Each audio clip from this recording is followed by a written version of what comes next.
The gridiron, a welcome space for the pioneer football team. But for some student athletes, it's only a stepping stone in one's pursuit of success. There's just certain feelings that you get when you do things that you know is just the right fit. So when I came up here, it felt like that. And everything kind of just fell into place with the academic program they had. They just coming off an NEC championship, so they're obviously competitive at this level. And I just liked the group of guys that they already had here. And I just felt like I belonged. Although it was a perfect fit, it didn't mean that Andrew didn't face challenges. Challenges that he overcame due to his maniacal internal drive. I've seen him, handle adversity pretty well. I mean, there was times where he had been hurt or had surgery and couldn't participate either in spring practice or certain types of lifts and off-season conditioning. I've seen him fight through it and continue to do whatever he could do. He works on the practice field, he works in the weight room, he works in the classroom, and so I've seen him grow, from a young man to a grown adult by the time he was a fifth-year senior for us. He's always pushing me to become better as well as everybody else on the field. It's like having another coach out there on the field. He's a great communicator. He helps all the younger guys get on the same page. He's always working towards the team goal. He's very team driven. So he has all these personal accolades, and he's always trying to become a better receiver personally. But all he wants to do is win. That fire that drives the success in this football field fuels his excellence in the classroom as well.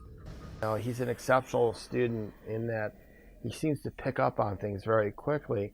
And of course, he's got very superb eye-hand coordination. So I kind of think maybe he ought to think about being a surgeon. So, and some of my other colleagues have come up to me too and said the same thing.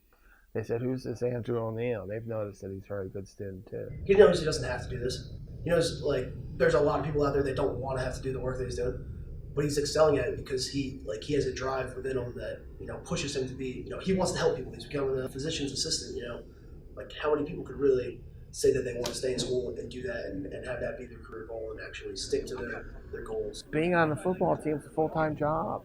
He doesn't have time to sit in his room all day and crunch out problems. So you can see that he picks things up very quickly. So I think he'd be a strong candidate to going to being a surgeon or anything he's interested in. I think he'll be very successful because he's well disciplined.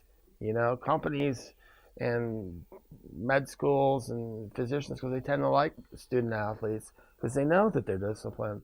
In order to be successful, they have to be disciplined, with their time. I think he'll be very successful doing that. I'd like to work in the ICU, be real hands-on. And the ICU is cool because it's a lot of different challenges. Everyone that you see, it's not strictly, heart problems or respiratory problems. It's all types of things. So that's something that I like from football, is that it kind of brings a new challenge with every person that you see. And if Andrew's professional career turns out anything like his Sacred Heart career, there is no doubt he will be a success. I'm Camila Callere for Sacred Heart Sports Media, Fairfield, Connecticut.